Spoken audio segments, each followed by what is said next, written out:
Hello my dear students, you are most welcome on WS academy. This is modern history lecture. इससे पहले हमने era of militant nationalism complete किया, ठीक है। वो हमने आपको 2 लेक्चर्स में कंप्लीट कराया। उसमें हमने पार्टीशन ऑफ बंगाल पढ़ा, एंटी पार्टीशन मूवमेंट, स्वदेशी एंड बायकॉट मूवमेंट पढ़ी। उसके बाद हमने सूरत स्प्लिट देखा, है ना। तो उसके बाद हमने ये भी देखा उसके साथ साथ स्वदेशी मूवमेंट ख़त्म क्यों हो गई थी, और जो है जो मिलिटेंट जो इसको हम बेसिकली बुक पे लिखा ही है। किसने बोला था आपने ये टाइटल इसको क्यों दिया था, बिकॉज बुक पे भी ये है, सिलेबस में भी यही टाइटल दे के है। एंड एक्सट्रीमिस्ट्स का जो अप्रोच है वो भी हमने देखा, ठीक है। तो इसके बाद जब हम पहले पढ़ा हमने कि रिवोल्ट पढ़ा, उसके बाद हमने देखा कि beginning of modern nationalism in India. उसके बाद हमने इंडियन नेशनल कांग्रेस कैसे बनी, वो ऑर्गेनाइजेशन वो पढ़ा। उसके साथ साथ हमने एरा ऑफ मॉडरेट्स, जो पहले लीडर्स थे वो मॉडरेट स्ट्रैटेजी अपनाते थे, वो पढ़ा। उसके बाद हमने एक्सट्रीमिस्ट्स का पढ़ा।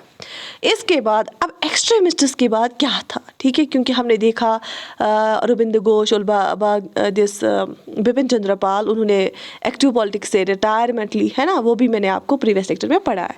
इसके बाद आपको ये जो हिस्ट्री है ना, ये आपको स्टोरी की तरह याद रखना होता है कि स्टोरी में कौन कौन से किरदार थे, उसमें कौन कौन से कैरेक्टर्स थे, उनका नाम क्या था, फिर क्या हुआ, ठीक है।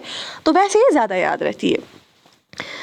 तो एक्सट्रीमिस्ट्स के बाद आए रेवोल्यूशनरीज क्यों आए, वो कौन थे। तो इसीलिए इसका जो पहले टाइटल है, why the surge of revolutionary activities. देखो, रेवोल्यूशनरी एक्टिविटी जो एक्सट्रीमिस्ट के बाद आए ना, रेवोल्यूशनरीज जिनको हम बोलते हैं, ये 2 बार आए थे। क्या आए थे? 2 बार आए थे, ठीक है। एक बार पहले, उसके बाद एक और बार आई थी। उनकी लहर जैसे आती है ना, किसी की पहले मॉडरेट्स का दबदबा था, उसके बाद एक्सट्रीमिस्ट्स का दबदबा था, उसके बाद रेवोल्यूशनरीज का।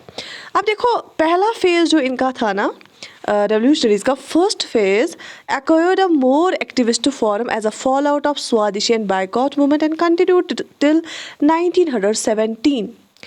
ये मुझे बताओ, स्वदेशी एंड बायकॉट मूवमेंट पार्टीशन के टाइम स्टार्ट हुआ था 1905 1906, है ना। उसके बाद वो ख़त्म हो गया। अब जो पहला रेवोल्यूशनरी मूवमेंट आया ना, वो क्यों आया, जो पहले जो रेवोल्यूशनरीज आए वो क्यों आया, ये आपको याद रखना है।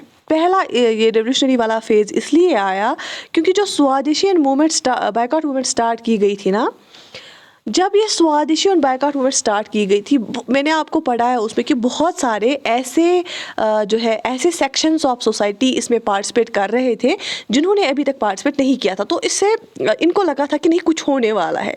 लेकिन जब स्वदेशी एंड बायकॉट मूवमेंट ख़त्म होने को लगी, डिमिनिश होने को लगी, फॉल आउट उसका हुआ, तो उनको लगा कि ऐसे पहले तो मॉडरेट्स फेल हो गए, अब लगता है कि एक्सट्रीमिस्ट्स फेल हो गए, तो इन चीज़ों में से कुछ निकलने वाला नहीं है।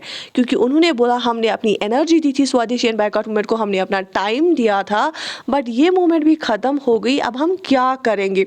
और इनको लगा कि ये फजूल ये तरीके हैं। जो रेवोल्यूशनरीज थे ना, आप बोलोगे मैम मॉडरेट्स और एक्सट्रीमिस्ट्स में तो आपने हमें फ़र्क बताया, वो तो हमें पता है उनमें क्या फ़र्क थी। लेकिन जो रेवोल्यूशनरीज थे ना, आप ये क्या बोलते थे, रेवोल्यूशनरीज बोलते थे कि जो ब्रिटिशर्स हैं उनके दिलों में डर पैदा कर रहा है, और जो मासेस डरे हुए लोग हैं उनके दिलों से डर ख़त्म करना है।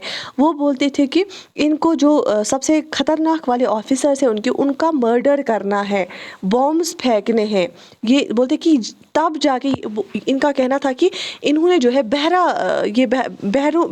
इंसान की तरह ये ब्रिटिशर्स है, ये हमारी डिमांड्स नहीं सुनते हैं, तो इनको जगाना है। और जगाएंगे कैसे? यही एक्ट्स का, इंडिविजुअल एक्ट्स के थ्रू हम जगाएंगे। तो ये आपको पहला पॉइंट याद रखना है कि पहला फेज जो रेवोल्यूशनरीज का स्टार्ट हुआ वो हुआ जब स्वदेशी एंड बायकॉट मूवमेंट ख़त्म हुआ, तब हुआ स्टार्ट। और कब तक ये पहला फेज रहा? 1917 तक। कब तक रहा? 1917 तक। अच्छा, अब बोलोगे आप मैम फिर दूसरा फेज़ कब आया रेवोल्यूशनरीज का? Second phase started as a fall out of the non cooperation movement. जब हम आगे पढ़ेंगे ना एक चैप्टर नॉन कोऑपरेशन मूवमेंट का, और वो मूवमेंट भी बहुत देर चली, और उसके बाद वो गांधी जी ने विड्रॉ की, वो मूवमेंट स्टॉप की। अब बहुत लोगों को गुस्सा आया उस टाइम पे भी, ये क्यों स्टॉप हुई? तो इस मूवमेंट की वजह, स्टॉप करने की वजह से फिर से रेवोल्यूशनरीज जाग गए। तो दूसरा फेज जो रेवोल्यूशनरीज का आ गया वो नॉन कोऑपरेशन मूवमेंट के बंद होने के बाद आ गया। ठीक है, तो 2 फेजेस थे रेवोल्यूशनरीज के। तो हम अभी पढ़ेंगे पहला फेज, फर्स्ट फेज जो स्टार्ट हुआ, और ये कब तक रहा फर्स्ट फेज? 1917 तक। राइट, शाबाश। सबसे पहला था रेवोल्यूशनरी प्रोग्राम। इनका प्रोग्राम क्या था, अब हम ये पहले देखेंगे। बेसिकली जो ये रेवोल्यूशनरीज है, जहाँ जैसे आपकी स्क्रीन पे आ रहा है, यहाँ पे लिख के है, revolutionaries opted to follow in the footsteps of Russian nihilists और the Irish nationalists. This methodology involved individual heroic actions, जो कि मैंने आपको निचोड़ में अभी 2 बातों में बोला। ये जो रेवोल्यूशनरीज थे ना, ये बेसिकली किन के फुटस्टेप्स फॉलो कर रहे थे? जो बेसिकली आयरिश आयरलैंड में उन्होंने आज़ादी ली थी, रशिया में रेवोल्यूशन आया था, तो उनके फुटस्टेप्स पे चल रहे थे। बोल रहे थे कि ऐसे ये जो मॉडरेट और एक्सट्रीमिस्ट कर रहे हैं मूवमेंट शूमेंट्स, इससे कुछ नहीं होने वाला है, हमें इंडिविजुअल हीरोइक एक्शंस करने हैं। जैसे फिल्मों में हीरो आता है, वो 10 आदमियों को एक साथ मार देता है, तो वैसा वाला कुछ करना है, जो इंडिविजुअल लेवल पे हमें तैयार रहना है सेक्रीफाइसेस के लिए। तो ये जो है रेवोल्यूशनरीज का प्रोग्राम था। ठीक है, तो बेसिकली ये वाला जो टॉपिक है ना, ये थोड़ा सा इस हिसाब से ड्राई है। ये वाले क्वेश्चंस बच्चों को ज़्यादातर गलत होते हैं, क्योंकि इसमें बहुत सारे नाम हैं, उनके अलग अलग डेट्स हैं, और बहुत सारे किसने क्या लिखा, किसने कौन सी ऑर्गेनाइजेशन बनाई, वो भी आपको ध्यान में रखना है। ये थोड़ा सा बच्चे एक ऑर्गेनाइजेशन की जगह दूसरी ऑर्गेनाइजेशन का नाम लिखते हैं, वो गलती होती हैं। तो देखो, इसके बाद हमें क्या पढ़ना है? Survey of revolutionaries activities. अब ये रेवोल्यूशनरी एक्टिविटीज़ ये क्या बोलते थे कि इंडिविजुअल हीरोइक एक्शंस करनी है। अब ये क्या क्या करते थे, कब कब किसने क्या क्या किया, उसका सर्वे ये यहाँ पे हमने रखा है, और हमने मतलब इम्पॉर्टेंट पॉइंट्स लाए हैं। अब डायरेक्टली क्या आपको याद रखना है, ये सफिशेंट है। ठीक है, देख लीजिए। सबसे पहले हम देखेंगे बंगाल में कौन कौन सा हीरोइक एक्ट हुआ, इंडिविजुअल हीरोइक एक्ट हुआ, कौन कौन से रेवोल्यूशनरी ने कौन कौन से ऑर्गेनाइजेशन बनाई और उससे क्या फ़ायदा हुआ। फर्स्ट रेवोल्यूशनरी ग्रुप्स वर, बंगाल की हम बात करेंगे पहले। फर्स्ट रेवोल्यूशनरी ग्रुप्स वर ऑर्गेनाइज्ड इन 1902। पहला बंगाल में जब रेवोल्यूशनरी ग्रुप ऑर्गेनाइज हुआ, कब हुआ? 1902 में, मेदिनीपुर में। ठीक है, मेदिनीपुर में अंडर जनेंद्रनाथ बासु। ठीक है, जनेंद्रनाथ बासु के अंडर। ठीक है, और कलकत्ता में हुआ, कहाँ पे? कलकत्ता में हुआ the Anushilan Samiti founded by Pramotha Mitter including Jatindranath Banerjee, Brinda Kumar Ghosh and others. तो देखो, बंगाल में जब रेवोल्यूशनरी ऑर्गेनाइजेशन ग्रुप्स ऑर्गेनाइज्ड हुए ना, वो 1902 में हुए मेदिनीपुर में, और कहाँ पे? कलकत्ता में। मेदिनीपुर में जतेंद्रनाथ बासु के अंदर, और कलकत्ता में किसके अंदर? कलकत्ता में इन्होंने जो फाउंड किया ना, उसका नाम रखा गया अनुशीलन समिति। इसका क्वेश्चन आता है, अनुशीलन समिति किसने फाउंड किया? प्रमोथा मित्तर इंक्लूडिंग जतेंद्रनाथ बनर्जी और बृंदा कुमार घोष, या हम बोल सकते हैं घोष ब्रदर्स। अनुशीलन समिति इन्होंने कलकत्ता में एक ग्रुप फॉर्म किया। ठीक है, उसके बाद अप्रैल 1906 में क्या हुआ? An inner circle within Anushilan Brinda Kumar Ghosh, Bhupendra Dutta started the weekly Yugantar and conducted a few abortive actions. फिर क्या हुआ? अप्रैल 1906 में एक इनर सर्कल बना अनुशीलन ग्रुप में। ठीक है, मतलब जो अनुशीलन समिति बनी थी ना, उसका एक जो मतलब कोर मेंबर्स जिनको हम बोलेंगे। अप्रैल 1906 में क्या किया इन्होंने? बृंद कुमार घोष और भूपेंद्र दत्ता जो है, इन्होंने वीकली एक स्टार्ट किया। जो वीकली आता है ना, जैसे न्यूज़पेपर डेली आता है, वीकली एक स्टार्ट किया, उसका क्या नाम था? युगंतर स्टार्ट था। And conducted few abortive actions, कुछ एक्शंस इन्होंने कंडक्ट की। तो दैट मीन्स जो अनुशीलन समिति थी, मैंने आपको बोला उसमें घोष ब्रदर्स थे, जो अनुशीलन समिति थी उनके जो कोर मेंबर्स है ना, तो अप्रैल 1906 में उन्होंने क्या किया? जैसे बृंद कुमार घोष और भूपेंद्र दत्ता ने क्या किया? उन्होंने एक वीकली स्टार्ट किया। ये क्वेश्चन आता है, उसका नाम क्या रखा? युगंतर रखा उस वीकली का नाम। राइट, अच्छा। After severe police brutalities on participants of the Brussels conference, the Yugantar wrote, the remedy lies with the people. The 30 crore people inhabiting India must raise their 60 crore hands to stop this curse of oppression. Force must be stopped by force. तो ये जो युगंतर इन्होंने अनुशीलन समिति ने weekly start किया, जब police ने एक कॉन्फ्रेंस हुई थी, ब्रेसल कॉन्फ्रेंस अप्रैल 1906 में। तो जब पुलिस ने उस पर बहुत मतलब उन पे अत्याचार बहुत ज़्यादा किया, तो फिर इसी युगंतर में क्या लिखा गया? बोला गया, अगर आपको बचना है इन सप्रेशन से, जो 30 करोड़ जो 30 करोड़ लोग हैं ना, इंडियंस है, अगर वो अपने दोनों हाथ खड़े करेंगे तो कितने हाथ हो गए? 60 करोड़। बोला कि दैट मीन्स सबको लड़ना है एक साथ, तब जाके मतलब फोर्स, अगर आपको वहाँ से कुछ करा, यहाँ से भी हमें फोर्स दिखाना है, तब जाके हम इस जो है इस क्रूअल हुकूमत से बाहर आ सकते हैं। ठीक है, यहाँ तक याद रहा, यहाँ तक याद रहा, शाबाश। इसके बाद आपको 2 नाम याद रखने, वो है रास बिहारी बोस और सचिन सन्याल। ठीक है, Ras Bihari Bose and Sachin Sanyal had organised secret society covering far flung areas of Punjab, Delhi, United Provinces. ठीक है, तो इन्होंने, इन दोनों, रास बिहारी बोस और सचिन सन्याल ने भी एक सीक्रेट सोसाइटी बनाई थी जिसमें पंजाब, दिल्ली और यूनाइटेड प्रोविंस मतलब आज का उत्तर प्रदेश आता था।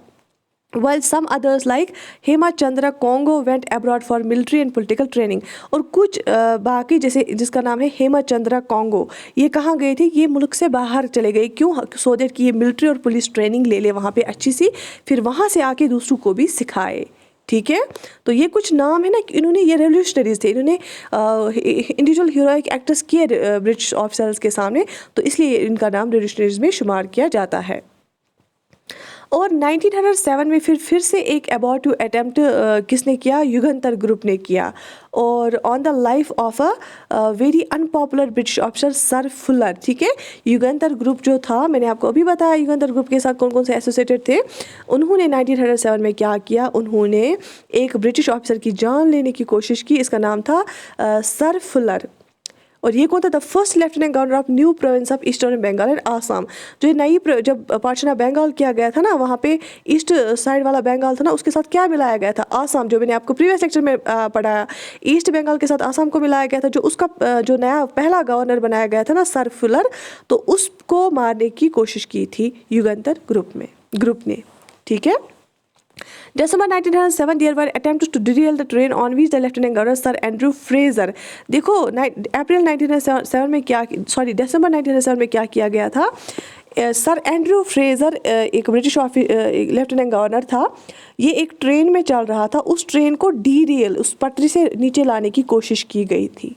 ठीक है, तो आपको समझ आया कि रेवोल्यूशनरीज को कौन थे, वो क्या करते थे, क्या कैसे वो बात बनवाते थे। शाबाश। अब देखो, इन 1908 प्रफुल्ला चाकी एंड खुदीराम बोस, 1908 में क्या हुआ? प्रफुल्ला चाकी और ये इंपॉर्टेंट है, प्रफुल्ला चाकी और खुदीराम बोस ने क्या किया? Threw a bomb at carriage the whole Anushilan group was arrested including the Ghosh brothers, Aurobindo and Barindra Ghosh. तो 1908 में क्या हुआ? प्रफुल्ला चाकी और खुदीराम बोस ने क्या किया? उसने एक कैरेज पे बम फेंका, और उस वजह से पूरा अनुशीलन ग्रुप जो था उनको अरेस्ट किया गया, जिसमें कि घोष ब्रदर्स को भी, अरबिंदो घोष और बृंदा कुमार घोष, दोनों जो घोष ब्रदर्स थे, उनको भी अरेस्ट किया गया था। और इनको इस केस में फिर इनको they were tried in Alipore conspiracy case. क्यों? क्योंकि इन्होंने जो ये था कैरेज था, उस पर बम फेंका था। प्रफुल्ला चाकी और खुदीराम बोस ने अलीपुर कॉन्स्पिरेसी केस में उनको फंसाया गया। फिर इसको हम मैनोकोटला बम की कॉन्स्पिरेसी भी बोलते हैं, और मुरारी पुकार कॉन्स्पिरेसी भी उनको, sorry if I am pronouncing it wrong, ये नाम भी इसी अलीपुर कॉन्स्पिरेसी केस को ही बोला जाता है। देखो आप कैसे याद रखोगे। ए फॉर अनुशीलन ग्रुप ने किया ये बम फेंका, इसमें घोष ब्रदर्स से मतलब अरबिंदो घोष, ए फॉर अरबिंदो घोष और बृंदा कुमार घोष। ठीक है, और A for Alipur conspiracy case, A से आप मिला सकते हो और ऐसे याद रख सकते हो। अनुशीलन ग्रुप, अरबिंदो घोष और बृंदा कुमार घोष, अलीपुर कॉन्स्पिरेसी केस में इनको फंसाया गया था। बेसिकली इन्होंने इस पे अटैक किया भी था। In February 1909, the public prosecutor was shot dead in Calcutta, and in February 1910, a deputy superintendent of police met the same fate, leaving the Calcutta High Court. अब ये जो जब ये लहर आई थी ना रेवोल्यूशनरीज की, तो पब्लिक प्रोसिक्यूटर एक था जिसको कलकत्ता में इन्होंने मारा, shot dead, he was shot dead. ठीक है, फरवरी 1909 में। और फरवरी उसके एक साल बाद बिल्कुल फरवरी 1910 में क्या किया गया? एक डिप्टी सुपरिटेंडेंट ऑफ पुलिस था उसको भी शॉट डेड किया गया था जब वो कलकत्ता हाई कोर्ट से निकल रहा था। तो आपको समझ आया कि ये रेवोल्यूशनरीज क्या कर रहे थे। ठीक है, कैसे काम कर रहे थे। उसके बाद 1908 में क्या हुआ? बारा डाकोस्टी, याद रख लेना ये डेट, 1908 में बारा डाकोस्टी हुई। और ये बारा डाकोस्टी किसने ऑर्गेनाइज की? ये जो डाका डाला गया, डाका अनुशीलन ने इसको जो है अंजाम दिया under Pulin Das to raise the funds for revolutionary activities. अब देखो इन एक्टिविटीज़ के लिए पैसे भी चाहिए, सामान ले आना है, खुद का गुजारा भी करना है, बाकी चीज़ें भी, मोबिलाइजेशन भी है ना। तो इन्होंने क्या किया, इन्होंने जो है रेवोल्यूशनरी एक्टिविटीज़ के लिए पैसे रेज करने के लिए इन्होंने 12 डेकोस्टी की और अनुशीलन ग्रुप ने ही की 1908 में। और इसको कौन लीड कर रहा था, पुलिन दास भी इसमें इन्वॉल्व था। ठीक है। अच्छा, Jatin Mukherjee was shot and died a hero's death at in Balasore. ये क्वेश्चन आता है। जतिन जो इंपॉर्टेंट पॉइंट्स हैं मैंने वही रखे हैं इसमें। जतिन मुखर्जी जो है उसको शॉट डेड किया था कहाँ पे, बालासोर में। ठीक है। ओडिशा कोस्ट पे वो हीरो की तरह मरा वहाँ पे सितंबर 1915 में। ओडिशा कोस्ट पे वो जतिन मुखर्जी मर गया फिर। तो ये इसको हम बागा जतिन भी बोलते थे। और उसने क्या बोला था एक statement, we shall die to awaken the nation. मतलब हमें अगर अपनी जान भी देनी पड़ेगी, हमें इसलिए ऐसे मरना चाहिए कि मरने की वजह से पूरी कौम जाग जाए। ठीक है। तो इसने स्टेटमेंट दिया था, we shall die to awaken the nation. किसने, बागा जतिन ने बोला था, जिसका नाम था जतिन मुखर्जी, जिसको ओडिशा कोस्ट पे मारा गया 1915 को। ये भी क्वेश्चन आता है। ठीक है। Newspapers and journals advocating revolutionary activity including, अच्छा ऐसे कुछ न्यूज़पेपर्स या जर्नल्स थे जो सपोर्ट करते थे रेवोल्यूशनरी एक्टिविटी को। उनमें क्या क्या था, Sandhya and Yugantar in Bengal and Kal in Maharashtra. ठीक है। Sandhya and Yugantar in Bengal and Kal in Maharashtra. ये इंपॉर्टेंट है, याद रख लेना। जो रेवोल्यूशनरी एक्टिविटीज़ को अखबार या जर्नल सपोर्ट करते थे उनमें क्या क्या नाम है, एक तो बंगाल में था क्या, संध्या और युगंतर, बंगाल के थे। और महाराष्ट्र का एक न्यूज़पेपर क्या था, काल, उसका नाम था काल। ठीक है। यहाँ तक याद रहा, शाबाश।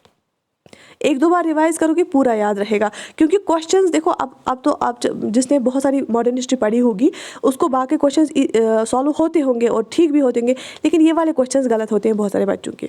ठीक है। ये तो हमने पढ़ा बंगाल का। अब हम देखेंगे महाराष्ट्र का। महाराष्ट्र में कौन कौन सी रेवोल्यूशनरी एक्टिविटी हुई। First of the revolutionary activities in Maharashtra was organisation of Ramosi peasant force. सबसे पहला जो रेवोल्यूशनरी ग्रुप बनाया गया महाराष्ट्र में वो था रामसोई पीजेंट फोर्स। और ये किसने बनाया था, बाय वसुदेवा बालवंत पकाड़े ने बनाया था रामसोई फोर्स। ठीक है। बात यहाँ तक समझ आ गई, शाबाश। अच्छा, 1879 में क्या हुआ, Tilak propagated a spirit of militant nationalism including use of violence. अच्छा, through Ganapati and Shivaji festivals and his journals Kesari and Maratha. तो ये पहले की बात है। देखो इसमें आपको ये याद रखना, जो तिलक थे ना, ये कौन थे, ये एक्सट्रीमिस्ट थे। और वो यहाँ पे ये पॉइंट एक आ गया है, आप यहाँ पे मैंने आपको ये पढ़ाया भी और फिर से मैं बताऊँगी। तिलक क्या यूज़ करता था, जब वो एक एक्सट्रीमिस्ट था ना, तो एरा ऑफ एक्सट्रीमिज्म में था वो तिलक। तिलक हमेशा क्या करता था, वो हिंदुइज्म पे फोकस करता था। वो गणपति और शिवाजी फेस्टिवल्स होते थे ना, उनकी हेल्प से, जब वो फेस्टिवल्स होते, मेले लगते हैं, लोगों में अवेयरनेस फैलाता था। और उनके दो मैंने आपको कल भी ये बताया, इनके दो जर्नल्स थे, केसरी और मराठा। ठीक है। और केसरी और मराठा भी मैं भी लिखता था इन ब्रिटिशर्स के खिलाफ, तो लोग पढ़ते थे और उनको अवेयरनेस मिलती थी।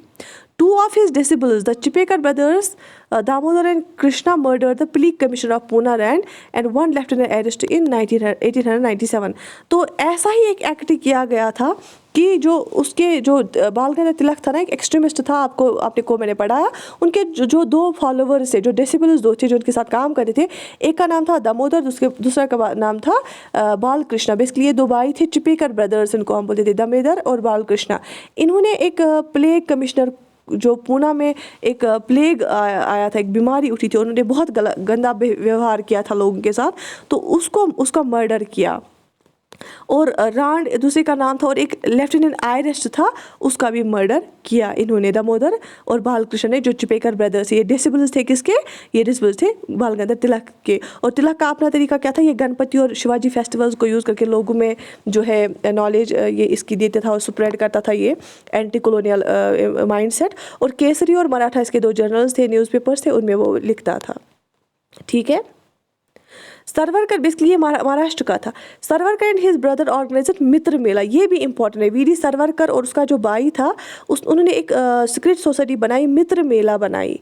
और ये मित्र मेला इन्होंने कब बनाई, ये बनाई बहुत पहले 1899 में। ठीक है। 1899 में इन्होंने मित्र मेला बनाई, सावरकर उसके भाई ने, वीडी सावरकर उसके भाई ने मित्र मेला बनाई, एक सीक्रेट सोसाइटी। अच्छा, फिर उसके बाद वो लेटर जब ये वाला अभी वाला टाइम था ना जो हम पढ़ रहे हैं रेवोल्यूशनरी टाइम, उस टाइम वो मर्ज हुआ एक और सीक्रेट सोसाइटी के साथ, अभिनव भारत के साथ। 1904 में वो मर्ज हुआ, जो मित्र मेला था ना ये मर्ज हुआ 1904 में अभिनव भारत के साथ।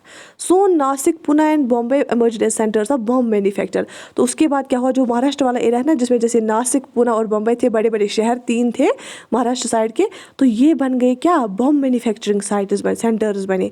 इसमें बहुत ज़्यादा काम हुआ रेवोल्यूशनरीज़ का। ठीक है, शाबाश। पहले हमने कहाँ का देखा, पहले बंगाल का देखा, उसके बाद हमने महाराष्ट्र का देखा, और अब हम देखेंगे पंजाब में रेवोल्यूशनरीज में कौन कौन ने काम किया। अच्छा, इसके साथ देखो लाला लाजपत राय, ये भी एक एक्सट्रीमिस्ट थे। Who bought out Punjabi, Lala Lajpat Rai ने एक जनरल लाया था, क्या, Punjabi general, with it motive of self help at any cost. उसने बोला था कि हमें खुद ही मदद करनी है, कोई और नहीं आएगा मदद करने के लिए। पंजाब में लाला लाजपत राय ने काम किया और अजीत सिंह ने काम किया पहले से ही। ठीक है, अजीत सिंह ने काम किया। ये अजीत सिंह कौन था, ये भगत सिंह का आपने नाम सुना होगा, भगत सिंह का अंकल था अजीत सिंह। ठीक है, और अजीत सिंह ने क्या किया, इसने ऑर्गेनाइज किया, एक एक्सट्रीमिस्ट था, एक्सट्रीमिस्ट अंजुमन मोहसिबान वतन लाहौर में। ठीक है, इसने अंजुमन मोहसिबान वतन ऑर्गेनाइज किया तो ये कहाँ पे इसने ऑर्गेनाइज किया अजीत सिंह ने, लाहौर में, लाहौर। ठीक है, विद इट इस जनरल, इसने एक जर्नल भी पब्लिश किया, भारत माता। ठीक है, इसने एक जर्नल भी पब्लिश किया, भारत माता, जिसका नाम था। ठीक, यहाँ तक समझ आई। हमने पढ़ा पहले बंगाल का, फिर महाराष्ट्र का, फिर पंजाब का। ठीक, अब हम देखेंगे रेवोल्यूशनरी एक्टिविटीज़ अब्रॉड। अब हिंदुस्तान से बाहर भी कुछ रेवोल्यूशनरी एक्टिविटीज़ चली क्या? हाँ, बिल्कुल चली। देखो, सबसे पहले इसमें नाम किसका आता है, इसमें सबसे पहले नाम आता है श्याम जी कृष्णा वर्मा। ये बिल्कुल आप लिख के रखोगे। श्याम जी कृष्णा वर्मा ने क्या किया था, लंदन में इसने 1905 में Indian home rule league society बनाई थी, जिसका इसने नाम रखा था इंडिया हाउस। क्या रखा था नाम? India House. As a centre for Indian students, a scholarship scheme to bring radical youth from India, a journal the Indian Sociologist. तो देखो, एक तो इसने क्या किया था 1905 में, इसने इंडिया हाउस इसने बनाया था एज अ सेंटर हिंदुस्तानी स्टूडेंट्स के लिए। इसने लंदन में 1905 में इंडियन होम रूल सोसाइटी बनाई थी, और इंडिया हाउस बनाया था वहाँ पे, जहाँ पे सेंटर इसने बनाया था इंडियन स्टूडेंट्स वहाँ पे आके स्कॉलरशिप स्कीम लेके वो वहाँ पे पढ़ सकते थे। और इसने एक जर्नल स्टार्ट किया, द इंडियन सोशोलॉजिस्ट। ये क्वेश्चन आता है, इंडियन सोशोलॉजिस्ट किसने स्टार्ट किया था? ये किया था श्याम जी कृष्णा वर्मा ने, और तो लंदन में काम किया था। मदन लाल धिंगरा जो थे वो भी from his circle assassinated the Indian office bureaucrat Curzon Wyllie. तो कर्जन विलीली को किसने, एक ब्यूरोक्रेट था, उसको किसने मारा? मदन लाल धिंगरा ने मारा 1909 में। ठीक है, new centres emerged on the continent, Paris and Geneva. तो पेरिस और जेनेवा में भी और भी इंडियन रेवोल्यूशनरीज के सेंटर्स इन्होंने बनाए, रेवोल्यूशनरीज ने। ठीक है, अच्छा, तो यहाँ तक हमने ये पढ़ा, लंदन का भी पढ़ा, जेनेवा और जो है पेरिस का भी देखा, मदन लाल धिंगरा का भी देखा, कृष्णा वर्मा का भी, श्याम जी कृष्णा वर्मा का भी देखा। इसके बाद हम गदर पार्टी का, आपने बहुत क्वेश्चन आते हैं, गदर पार्टी के बारे में पढ़ते हैं। Ghadar party was a revolutionary group. ये भी एक रेवोल्यूशनरी ग्रुप था, organised around a weekly newspaper the Ghadar. इन्होंने एक वीकली न्यूज़पेपर ऑर्गेनाइज किया, उसका नाम रखा द गदर, क्योंकि ये गदर पार्टी भी इसका नाम था। With it is headquarters at San Francisco. इसके हेडक्वार्टर्स, गदर पार्टी के हेडक्वार्टर्स कहाँ पे बनाए? सैन फ्रांसिस्को में। And branches along the US coast and in the Far East. और उसके ब्रांचेज जो थे अमेरिका के जो है कोस्ट पे बनाए, इसके ब्रांचेस थे, अमेरिका ईस्ट साइड से भी इसके ब्रांचेस थे, लेकिन हेडक्वार्टर कहाँ पे था? सैन फ्रांसिस्को में। और उन्होंने वीकली न्यूज़ पर इसका स्टार्ट किया था द गदर। ठीक है, किसने? गदर पार्टी ने। ये भी एक रेवोल्यूशनरी ग्रुप था। These revolutionaries included mainly ex-soldiers and peasants who had migrated from the Punjab to the US and Canada in search of better employment opportunities. अब ये गदर पार्टी वाले लोग कौन थे बेसिकली? ये बेसिकली कुछ जो रिटायर्ड सोल्जर्स थे या पहले सोल्जर्स थे, अब उन्हें वो छोड़ा था, और पीजेंट्स थे।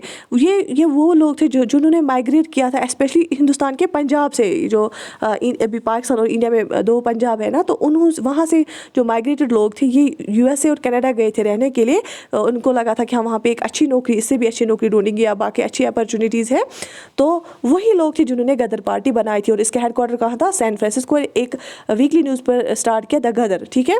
To carry out revolutionary activities the earlier activists had set up a Swadesh Sevak home at Vancouver, ठीक है। तो वहाँ पे रेवोल्यूशनरी एक्टिविटीज़ को कैरी करने के लिए वहाँ पे एक्टिविस्ट्स ने कहाँ पे क्या किया था? स्वदेश सेवक होम स्टार्ट किया था। कहाँ पे? वैनकूवर में। वैनकूवर कनाडा में है, ठीक है। स्वदेश सेवक होम कहाँ पे बनाया था? वैनकूवर में, याद रख लेना। एंड यूनाइटेड इंडिया हाउस कहाँ पे? सिटाइल में, सिटाइल इसको बोलते हैं, यूनाइटेड इंडिया हाउस बनाया था। Finally in 1913 the Ghadar was established. अब इन्होंने ही मिला के फिर क्या बनाया? गदर पार्टी, ठीक है। पहले इन्होंने वैनकूवर में एक सेंटर बनाया था, फिर यूनाइटेड इंडिया हाउस सेटल में बनाया था, फिर उन्होंने ही गदर पार्टी बनाई जिसका हेडक्वार्टर सैन फ्रांसिस्को में रखा। Their plans were encouraged by 2 events. अब ये इनको एनकरेज किसने किया था? एक तो 1914 में एक इंसिडेंट हुआ था, the Komagata Maru incident and the outbreak of the first world war. अब 2 इंसिडेंट्स हुए थे जिसकी वजह से गदर जो पार्टी वाले ने वो एनकरेज हो गए थे गदर पार्टी बनाने के लिए। एक तो हो गया था 1914 में क्या? कोमागाटामारो इंसिडेंट, और हो गया था फर्स्ट वर्ल्ड वॉर स्टार्ट। तो इसी की वजह से ये इन 2 इंसिडेंट्स क्या है ये हम अलग पढ़ेंगे, लेकिन आपको याद रखना है ये 2 इंसिडेंट्स को देख के ही फिर क्या हुआ था? गदर पार्टी ने फिर रेवोल्यूशनरी एक्टिविटीज स्टार्ट की थी। कोमागाटामारो इंसिडेंट जो है, and the Ghadar Komagata Maru was the name of a ship. ये जो कोमागाटामारो है ना, ये एक समुद्री जहाज़ का नाम है, ठीक है। समुद्री जहाज़ का नाम है ये, समुद्री जहाज़ है। इसमें 370 पैसेंजर्स इसमें थे ऑन बोर्ड, ठीक है। और इसमें जो ये 370 पैसेंजर्स है ना, ये ज़्यादातर सिख थे और पंजाबी मुस्लिम्स थे, ठीक। Would be immigrants from Singapore to Vancouver. Basically ये सिंगापुर से जहाज़ आ रहा था, समुद्री जहाज़, और कहाँ जाना था इसको? वैनकूवर जाना था, कनाडा जाना था। Ship finally anchored at Calcutta in September 1914। The enemies refused to board the Punjab bound train in the ensuing conflict with the police at bridge near Calcutta. 22 persons died. Basically इस ब्रिज को क्या करने नहीं दिया था, इनको वहाँ आने नहीं दिया था। फिर फाइनली ये कलकत्ता पहुँचा September 1914 को, और इन्होंने ये जो इस जहाज़ में थे ना, इन्होंने मना किया कि इन्होंने बोला हम पंजाब ट्रेन में नहीं जाएंगे, हमें पंजाब नहीं जाना है, हमें वैनकूवर जाना है। तो पुलिस ने इनके पे साथ तशद्दुद किया और 22 पर्सन जो है मर गए थे। जो यही जो कोमागाटामारो इंसिडेंट 1914 में हुआ ना, इस वजह से बहुत गुस्सा आया था गदर पार्टी वालों को, क्योंकि वो भी सिख ही थे ज़्यादातर। तो इसमें भी जो थे मेनली सिख थे और पंजाबी मुस्लिम्स थे, ठीक है। Ghadar act is fixed February 21, 1915 as the date for an armed revolt in Faizapur. Ghadar वालों ने बोला था कि 21 फरवरी 1915 में हम क्या करेंगे? हम एक आर्मड रिवोल्ट करेंगे फिरोज़पुर में, ठीक है। फिरोज़पुर और लाहौर और रावलपिंडी गैरिसन्स में हम करेंगे। कहाँ पे? फिरोज़पुर, लाहौर और रावलपिंडी गैरिसन्स में है, हम एक आर्मड रिवोल्ट करेंगे। The authorities took immediate action aided by the defence of India rules 1915। British met the war time threat with basically क्या हुआ वहाँ पे उस टाइम ब्रिटिशर्स ने एक एक्ट लाया था, defence of India rules 1915 act. तो इसी का यूज़ करते हुए ब्रिटिश ने एक जो है इमीडिएट एक्शन ली उन गदर एक्ट्स पे छापा डालने की। British met the war time threat with a formidable battery of repressive measures, the most intense 1857 and above all by the defence of India act passed in March 1915 primary to smash the Ghadar movement. अब आपको यहाँ पे याद रखना है, गदर movement को smash करने के लिए, हटाने के लिए, ख़त्म करने के लिए ब्रिटिशर्स ने क्या किया? डिफेंस ऑफ इंडिया एक्ट पास किया मार्च 1915 में, ठीक है। क्यों के लिए? गदराइट्स के लिए, गदर पार्टी वालों को अरेस्ट करने के लिए, ठीक है। क्योंकि ये कोमागाटामारो जो है इंसिडेंट का बदला लेना चाहते थे। इवेल्युएशन ऑफ गदर, अच्छा गदर पार्टी का इवेल्युएशन देखेंगे। The achievement of the Ghadar movement lay in the realm of ideology, it preached militant nationalism with a completely secular approach. इन्होंने गदर पार्टी वालों ने मिलिटेंट नेशनलिज्म सिखाया, लेकिन ये सेक्युलर थे क्योंकि इसमें मुस्लिम्स भी थे और सिख्स भी थे, ठीक है। तो ये कोई वो हिंदू पार्टी नहीं थी, इसमें हर एक मज़हब के लोग थे। रेवोल्यूशनरीज इन यूरोप, अब हम बात आती है अमेरिका हमने देखा, कनाडा देखा, अब हम यूरोप की बात करते हैं। यूरोप में सबसे पहले क्या गया था? Berlin committee for independence India was established in 1915। 1915 में बर्लिन कमेटी बनाई गई थी, किसके लिए? फॉर इंडियन इंडिपेंडेंस के लिए। ये किसने बनाई थी? Virendranath Chattopadhyay, Bipindranath Datta, Lala Hardayal and others. इन्होंने क्या बनाई थी? Berlin committee. ठीक है, with the help of German foreign office under Zimmerman plan. Basically Berlin कहाँ पे आता है, जर्मनी में आता है। इन्होंने बर्लिन कमेटी बनाई थी 1915 में। ठीक है, ज़िमरमैन एक प्लान इन्होंने बनाया था हमें क्या क्या करना है उसी के अंदर। Indian revolutionaries in Europe sent missions to Baghdad, Persia, Turkey, Kabul to work among the Indian troops and the Indian prisoners of war and to incite anti-British feeling among the people of these countries। ये जो Indian revolutionaries थे ना Europe में, इन्होंने क्या किया, बहुत सारे मिशंस भेजे। कहाँ, बगदाद, ठीक है, इराक में, पर्शिया जो आज का ईरान है, टर्की, काबुल। क्यों? क्योंकि वहाँ पे जो इंडियन ट्रूप्स है या जो प्रिजनर्स ऑफ वॉर है, जो वॉर के दौरान वहाँ बंद किए गए हैं, उनको बोलना कि ऐसे हो रहा था, ब्रिटिशर्स के खिलाफ उठो, हमें लड़ना है। ठीक है, बात समझ में आ गई। One mission under Raja Mahendra Pratap Singh, Barkatullah and Ubaidullah Sindhi went to Kabul to organise a provisional Indian government there with the help of the crown prince Amanullah. देखो, याद रख लेना, एक मिशन स्टार्ट किया किसने, राजा महेंद्र प्रताप सिंह ने, बरकतुल्लाह ने, उबैदुल्लाह सिंधी ने, और ये कहाँ गए, काबुल गए। ठीक है, क्यों? इन्होंने बोला हम प्रोविजनल इंडियन गवर्नमेंट वहाँ पे स्टार्ट करेंगे। किसकी हेल्प से? जो एक वहाँ पे क्राउन प्रिंस था ना, अमानुल्लाह उसका नाम था, उसकी हेल्प से हम वहाँ पे एक प्रोविजनल गवर्नमेंट बनाएंगे। ठीक है, इस चैप्टर में जो हमने अभी चैप्टर पढ़ा ना, इसमें बहुत सारे नाम आए, बहुत सारे डेट्स आई, लेकिन ये सारे इंपॉर्टेंट है, क्वेश्चन डायरेक्टली आ जाते हैं। अच्छा, सिंगापुर में क्या म्यूटिनी हुई, वहाँ पे भी एक म्यूटनी हुई। Most notable was in Singapore on February 15, 1915 by Punjabi Muslim fifth light infantry and the 36th Sikh battalion under Jamadar Chishti Khan, Jamadar Abdul Ghani and सूबेदार दाऊद खान।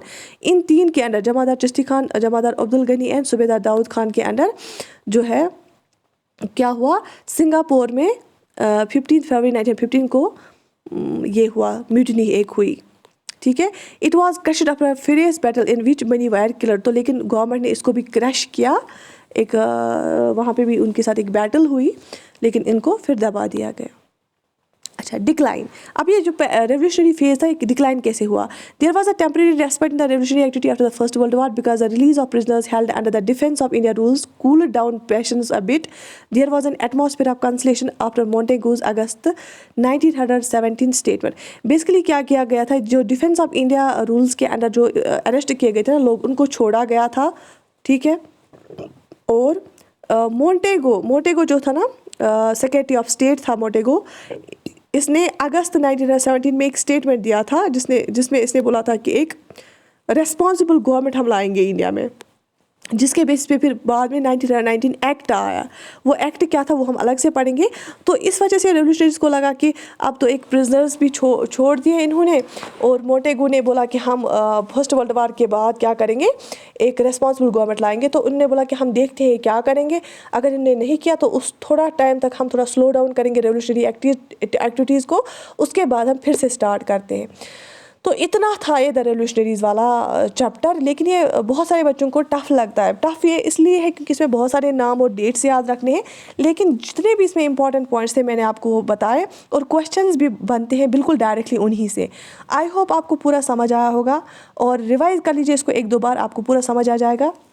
जिन्होंने मुझे कमेंट किया था कि PDF कहाँ से हमें मिलेगी, तो मैंने आपको उनको रिप्लाई भी किया था। PDF टेलीग्राम ग्रुप, जो वही सर चैनल है ना, इस पे टेलीग्राम ग्रुप में मिलते हैं, और सारी PDFs में वहाँ पे भेजती हूँ। बाकी हर एक चैप्टर, हर एक पॉइंट हम कवर करेंगे इस सीरीज़ में। You take very good care of your self. अल्लाह हाफिज़।